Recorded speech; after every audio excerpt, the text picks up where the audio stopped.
आज के समय में ना मैं आपको ऐसी 4 टेक्निक बताऊंगा। अगर आपने 4 टेक्निक देख ली तो आप जो भी पढ़ोगे कि वो सारा का सारा आपको याद होगा। आपने उसे अप्लाई कर लिया, जो कि मॉडर्न साइंसेस में बहुत ज़्यादा प्रूवन टेक्निक्स हैं। आप इन्हें यूज़ करो तो आपको ज़्यादातर चीज़ें याद रहेंगी। ये 4 टेक्निक कौन सी हैं? हजारों बच्चे इस बात की कंप्लेंट करते हैं कि सर हमें पढ़ा हुआ याद नहीं होता। आपके साथ भी यही होता होगा, क्योंकि बहुत सारे बच्चे बहुत ज़्यादा पढ़ते लेकिन उन्हें कुछ याद नहीं होता।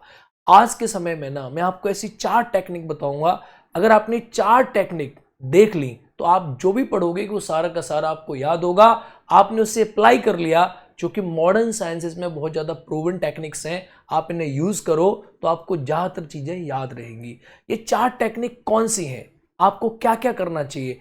पहली टेक्निक है 80-20 का रूल। देखो होता क्या है मेरे प्यारे बच्चों, आप सब ये जानते हैं कि हम जब भी चीज़ें करते हैं, जो भी सिलेबस हम पढ़ते हैं, तो हमारा जो सिलेबस है ना, इस सिलेबस का जो 80% हिस्सा है, इसमें से 20% जो हिस्सा होता है ये वाला, ये मोस्ट इंपॉर्टेंट होता है। जैसे कि आपने मान के चलो पॉलिटी पढ़ी, तो पॉलिटी के अंदर जो 20% पार्ट है ना, उससे बार बार सवाल बन रहे हैं। फंडामेंटल राइट हो गया, प्रेसिडेंट हो गया, पार्लियामेंट हो गया, जुडिशरी हो गई, आपका लोकल सेल गवर्नमेंट हो गया। वैसे ही आपने फिजिक्स पढ़ी, केमिस्ट्री पढ़ी, ज्योग्राफी पढ़ी, हिस्ट्री पढ़ी। इनमें से ज़्यादातर जो सिलेबस है ना, उसका 20% जो सिलेबस है मोस्ट इंपॉर्टेंट है। आप जो भी पढ़ रहे हो उसका 20% ऐसा है जहां से बार बार सवाल बनते हैं।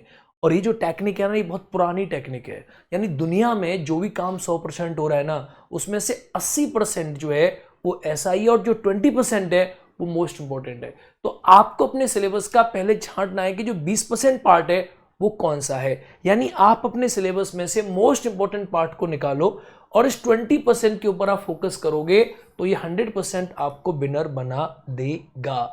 यानी आपका जो भी सिलेबस है, आप तैयारी करते हो किसी भी एग्जाम की, आप उस 20% को निकालो सबसे पहले, जो आपके लिए मोस्ट इंपॉर्टेंट हो सकता है। उसको आप बार बार बार बार बार बार पढ़ो। ये सबसे पहले टेक्निक है 80-20 का रूल। तो आज ही आप घर पे बैठोगे और पहले छांटोगे कि आपका 80% में से 20%, यानी 100 में से 20% वाला हिस्सा कौन सा है जो आपके एग्जाम के लिए मोस्ट इंपॉर्टेंट पार्ट है मेरे प्यारे बच्चों। अगर मैं दूसरी टेक्निक की बात करूं, सेकंड टेक्निक क्या है?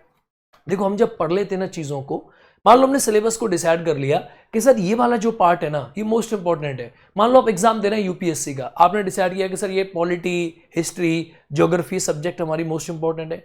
आप एग्जाम दे रहे हैं बीपीएससी का, आपने डिसाइड किया कि सर हमारे एग्जाम में current affair, science, history, modern history ये मोस्ट इंपॉर्टेंट है। अब आपको क्या करना पड़ेगा? जो सेकंड टेक्निक काम करती है उसका नाम है कि आपका जो ब्रेन है ना, जब भी आप पढ़ाई करते हो तो पढ़ाई करने का जो आपका मेथड है ना, उस मेथड के अंदर आपको इंप्रूवमेंट करना होगा। इंप्रूवमेंट क्या करना होगा? जनरली हम क्या करते हैं कि हम ना लगातार पढ़ते रहते हैं, हम अपने ब्रेन को ना कोई गैप नहीं देते। हमारा जो ब्रेन है ना, वही मशीन की तरह है। तो आप जब भी पढ़ो, जब भी काम करो, तो आपको अपने ब्रेन को ना थोड़ा सा रिलैक्स देने की आवश्यकता है। इसके लिए आपको बीच में स्लीप बहुत इंपॉर्टेंट रोल प्ले करती है। जैसे कि आप 2 घंटे पढ़े, आपने 5 मिनट 10 मिनट का पावर नैप ले लिया। दूसरी चीज है कि हम जब पढ़ाई करते तो ये भूल जाते हैं कि हमें सोना कब है। अक्सर बच्चे पढ़ाई पे फोकस करेंगे, सोने पे फोकस नहीं करेंगे। देखो ब्रेन जो है ना, ब्रेन, इस ब्रेन का जो फूड है वो क्या है? वो नींद है। अगर ब्रेन को नींद नहीं मिली ना, तो ब्रेन काम ही नहीं कर पाता सही से। इसीलिए अगर हमें खाने के लिए रोटी चाहिए तो ब्रेन को नींद चाहिए। स्लीप जो है ना, ये मोस्ट इंपॉर्टेंट फैक्टर है, जिसे मेजोरिटी ऑफ जो स्टूडेंट्स हैं वो इग्नोर कर देते हैं। उन्हें लगता है सोने की जरूरत नहीं है, बाद में सो लेना, पूरी जिंदगी पड़ी है सोने के लिए। ऐसा नहीं है, ब्रेन को नींद चाहिए। अगर आप ये मान के चलो कि अगर आप 7 से 8 घंटे की नींद अगर नहीं लेते ना, तो आपका ब्रेन प्रॉपर फंक्शन नहीं कर पाएगा। आप कितना भी पढ़ लो, आपको कुछ भी याद नहीं होगा। तो नींद बेहद जरूरी है। दूसरा, अब जब भी पढ़े ना, तो पढ़ते समय आप ब्रेक ले। आपने 50 मिनट का आपने पावर स्टडी किया, फोकस स्टडी किया, 10 मिनट का आपने ब्रेक लिया। तो ब्रेन को ना बहुत जरूरत है कि आप जैसे ही पढ़ रहे हो ना, तो बीच बीच में 10-10 मिनट के 10-10 मिनट के 10-10 मिनट के आप गैप लेते जाए। ये आपके ऊपर डिपेंड करेगा। मान लो आप ना 1 घंटा पढ़े, 10 मिनट का गैप लिया, फिर 1 घंटा पढ़े, 10 मिनट का गैप लिया। देखो अगर इसको हम ऐसे मान के चलें कि अगर आप 1 घंटा पढ़े, आपने 10 मिनट का ब्रेक लिया, 1 घंटा पढ़े 10 मिनट का ब्रेक लिया, 1 घंटा पढ़े 10 मिनट का ब्रेक लिया, 1 घंटा पढ़े 10 मिनट का ब्रेक लिया, तो 4 घंटे आप जो पढ़ोगे ना, इस 4 घंटे में आपने क्या किया? 40 मिनट का आपने ब्रेक लिया। ठीक है, आपको लगा समय आपका खराब हो गया, तो करीब आपके 5 घंटे खराब हो गए, जिसमें से आप 4 घंटे पढ़े। लेकिन मेरे प्यारे बच्चों, इसको आप देखना कि 4 घंटे आप पढ़े हो ना, ये 4 घंटे आपके बहुत ही इफेक्टिव है। बजाय इसके कि आप 5 घंटे लगातार पढ़ते तो आपको 3 घंटे की पढ़ाई भी याद नहीं रहती, क्योंकि जो ब्रेन है ना हमारा, इस ब्रेन को बार बार गैप चाहिए होता है। और ब्रेन की आदत है कि ब्रेन जो है वो चीजों को ब्रेक के बाद लर्न करता है, उसे वो खुद चीजों को जो आप पढ़ते हो उसको दिमाग के अंदर वो सारी चीजों को सेट करता है। तो सेकंड रणनीति होगी कि आपको ना बार बार क्या करना चाहिए, 10-10 मिनट के ब्रेक लेकर पढ़ना चाहिए और ब्रेन को प्रॉपर नींद देनी चाहिए। तो 80-20 का रूल हो गया। दूसरा हो गया कि आप ना बार ब्रेक लें बीच में। तीसरे नंबर की बात करते हैं कि देखो आपकी जो बॉडी है ना, उसकी एक बायोलॉजिकल क्लॉक होती है। अब बहुत सारे बच्चे क्या करते हैं, आप पढ़ किसके लिए, एग्जाम के पास करने के लिए पढ़ रहे हो। आप एग्जाम में जब जाते हो तो उस समय आपको याद नहीं होता, यानी आपने पढ़ा बहुत कुछ, लेकिन जब आप एग्जाम में जाके बैठे तो आपको कुछ भी याद नहीं है कि आपने क्या पढ़ा और क्या आपने नहीं पढ़ा। तो सर इसके लिए हम क्या करें, क्योंकि हम एग्जाम में जाते हैं उस समय हमें याद नहीं रहता कि हमने क्या पढ़ा और क्या नहीं पढ़ा। देखो इसका बेस्ट तरीका क्या है, आपकी ना हर बॉडी की, हर ब्रेन की एक बायोलॉजिकल क्लॉक होती है। जैसे अगर आपका मॉर्निंग में एग्जाम 9 बजे होता है, या आपका एग्जाम की जो टाइमिंग है वो 9:30 बजे की मॉर्निंग में है, और आप ऐसे प्राणी हैं जो रात में पढ़ते हैं और सुबह 11 बजे आप उठते हैं। अगर आपको कोई 9 बजे उठा दे मॉर्निंग में तो आपका दिमाग काम ही नहीं करता। तो आप अपनी बायोलॉजिकल क्लॉक को इस तरीका से प्रिपेयर करो कि जो आपकी एग्जाम की टाइमिंग है ना, उस टाइम पे आपका जो दिमाग है ना वो पीक लेवल पे काम कर रहा हो। जैसे आपका मॉर्निंग में 9 बजे एग्जाम अगर होता है तो आपको ऐसे अपनी बायोलॉजिकल क्लॉक को रेडी करना है कि 9 बजे तक आपका दिमाग ना मोस्ट सेटिस्फाइड स्टेज में हो, और उस समय जो स्टेटस हो ब्रेन का, उस समय वो पीक पे काम कर रहा हो। जैसे कि आप 7 बजे उठे, आपको लगता है थोड़ा दिमाग काम नहीं कर रहा है, 8 बजे तक आपने कॉफी वॉफी पी के पढ़ना शुरू किया, 9:30 तक 9 बजे तक आपका जो ब्रेन है ना वो पीक पे काम करना चाहिए। तो आपका जो एग्जाम का टाइमिंग है 12 बजे का, 2 बजे का, 9 बजे का, उस अकॉर्डिंग आप अपने ब्रेन को, अपनी बायोलॉजिकल क्लॉक को तैयार कर दो। जनरली क्या होता है, हमारे जो बच्चे गलती करते हैं, हमसे भी ये होता था कि हम लोग ना दिन में सोते हैं और रात में पढ़ते हैं। तो होता ही है कि एग्जाम जो होते हैं मॉर्निंग में होते हैं, 9 बजे होगा, 10 बजे होगा, 2 बजे होगा, यानी सुबह 9 बजे से और शाम के 5 बजे तक एग्जाम होते हैं, रात में तो एग्जाम होते नहीं है। अब इस टाइम पीरियड में बच्चे अक्सर क्या करते हैं, उनका दिमाग काम नहीं कर रहा होता है। इसीलिए देखो आपने प्रैक्टिस करी, अगर आप मैच खेलोगे तो जो क्रिकेटर्स हैं वो उसी मैदान में जाके प्रैक्टिस क्यों कर रहे होते हैं जहां वो मैच खेलने वाले होते हैं, उस पिच को क्यों देख रहे होते हैं, कि उन्हें पता है कि उन्हें यहां पर मैच खेलना है। अगर वो प्रैक्टिस कहीं और कर रहे हैं, कुछ और कर रहे हैं और खेल कहीं और रहे हैं, तो उनका दिमाग, उनकी जो बॉडी है परफॉर्म नहीं कर पाएगी ना।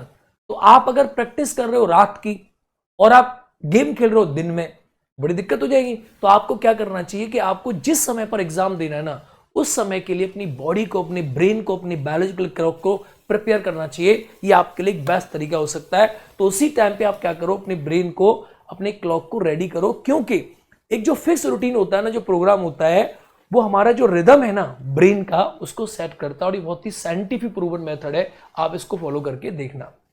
अगला आता है अल्टीमेट है, क्या है कि आपको क्या करना चाहिए। देखो बहुत सारे बच्चे ना पढ़ने के बाद सब भूल जाते हैं, हम भी भूलते हैं, आप भी भूलते हैं, सब भूलते हैं। तो एक बेस्ट तरीका होता है कि आपको नंबर जो 4 है कि आपको रिवीजन करना चाहिए। Test yourself, learn, don't just read. आपको क्या करना चाहिए, रिवीजन जो है ये मोस्ट इंपॉर्टेंट चीज है। अगर आपने रिवीजन नहीं किया ना, तो आप ये मान के चलो कि सब लोग अक्सर भूल ही जाते हैं। तो आपको जो आप पढ़ रहे हो ना, उसको आप 10 मिनट के लिए अगले दिन रिवीजन करो।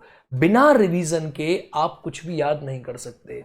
जैसे आपने आज ये पढ़ा, तो आप पढ़ने के बाद उसे अगर छोड़ दोगे ना, तो हमेशा डिक्लाइन करेगा। अगर आपने आज ये पढ़ा तो कल आपने उसे बहुत शॉर्ट में रिवाइज कर लिया, बाद में आपने शॉर्ट में रिवाइज कर दिया। तो रिवीजन इज द बेस्ट की। जिन बच्चों को लगता है कि सर याद नहीं होता, और हम क्लास में बताते हैं बच्चा रिवीजन करो, रिवीजन करो, रिवीजन करो, आपको बस रिवीजन करना है।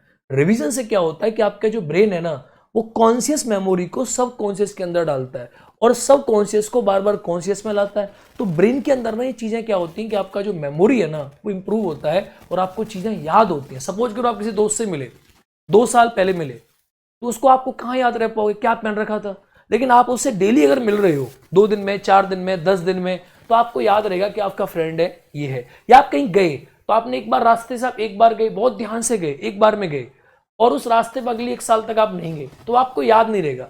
किसी रास्ते पे आप गए और आप बिना ध्यान के गए, एम ही चले गए किसी के साथ, फिर अगले 3 दिन के बाद दोबारा एम ही चले गए किसी के साथ, फिर चले गए एम ही किसी के साथ, तो आप ना बिना सीरियसनेस के आप गए, लेकिन फिर भी वो रास्ता आपको याद रहेगा। तो अगर आप बहुत सीरियस होके नहीं पढ़ पाते हो लेकिन आप बार बार पढ़ते हो, आपकी मेमोरी बहुत वीक है लेकिन आप बार बार याद करते हो, आपका दिमाग का लेवल बहुत डाउन है लेकिन आप बार बार पढ़ते हो, तब भी आपको चीजें याद हो जाती हैं। तो ये अल्टीमेट हैक है। तो मेरे प्यारे बच्चों, आपको मैंने 4 चीजें बताई। ये 4 चीजें आपके एग्जाम के लिए बेस्ट है।